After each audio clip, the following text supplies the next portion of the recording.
5, and I'm so excited. It's finally back. I do love this show, and it pays what you expect. Like if you're a fan of the Karate Kids, and obviously if you're a fan of the other 4 seasons, and you're coming back into season 5, we're picking up right where we left off. And I really like Silver. Silver is a fantastic sort of like bad guy, and he's just so manipulative. You can see how far he's taken. Obviously, Cobra Kai. Cobra Kai is now into like the full domination of the valley, and he's getting ready for like the big overtake in terms of going global. And he's always just been that really slimy, manipulative guy that and you can just see him working behind the scenes where he's fantastic, and we do get to see his arc finally come to an end in this. So he's just a great bad guy, but obviously Cleese, like we really want him to have that really big arc, and we do get sort of a non-redeeming arc of him being in prison where he doesn't really get in terms of where you want, but he has a really good sort of reveal at the end, and it sets up for season 6 where I'll talk about that afterwards. But this season, it is really good. Like it's one of the better ones. I did really enjoy it. There were moments where it was kind of a little bit hit and miss, but overall really good. I like the introduction of Chosen. Chosen has a really big role, and he is really fun. I like the subtle rivalry between him and Danny still. Like it's still there, but they are like mutually obviously common goal in terms of stopping Cobra Kai. I like how that's still there.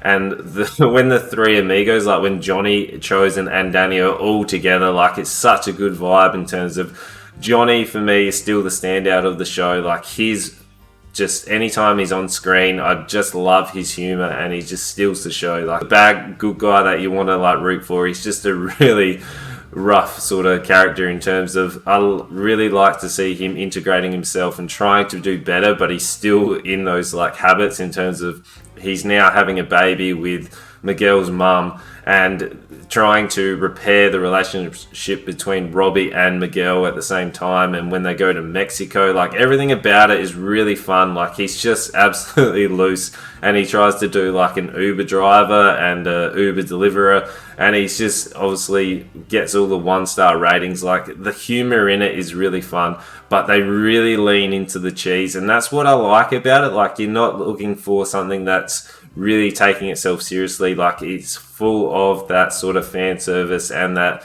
really sort of cheesy comedy in terms of we get what we're sort of, it's self-aware and it's delivering us what we want. Obviously the Karate Kid films aren't the greatest made films, but there are those moments that obviously we are tuning in for. We're looking for that karate and that comedy, and it does deliver it in a nice little package.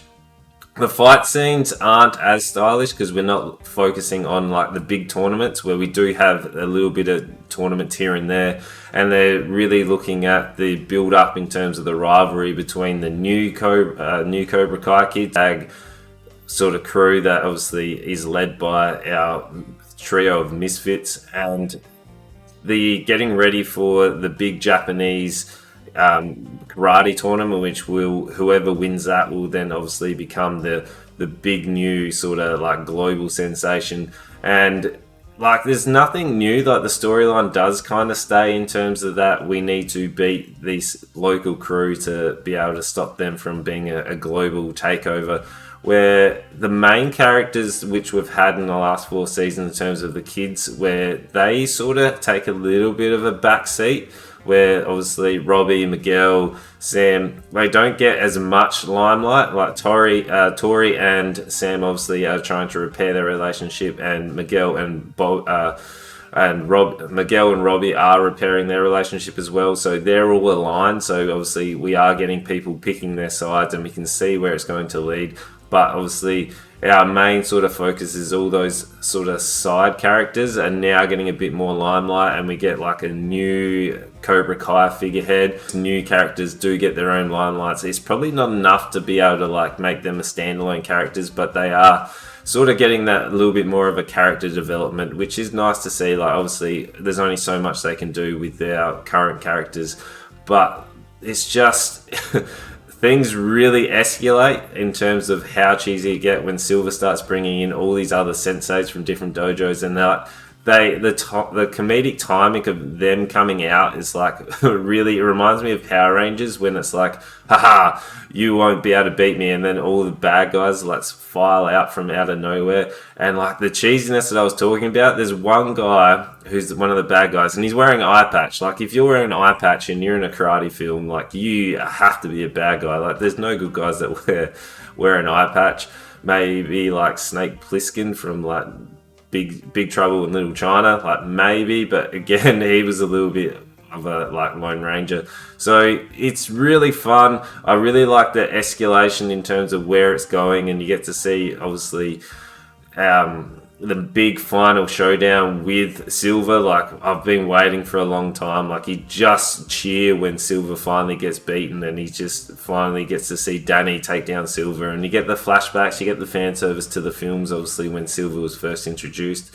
And I do like how they're starting to, they really pay into that fan service that would be like we know and love. But I'm excited to see where season 6 goes, because obviously Khalees, like there's a few times where we think some main characters are going to die, but like because it is I guess a family sort of package, like you're not going to get those main characters dying. Like they're not going to be big fans of sort of like killing off main characters, where Khalees gets stabbed and he gets shanked in the prison, but you get to see him escape. And I really like to see where this is going to end. Like obviously there's only so much they can do with this show.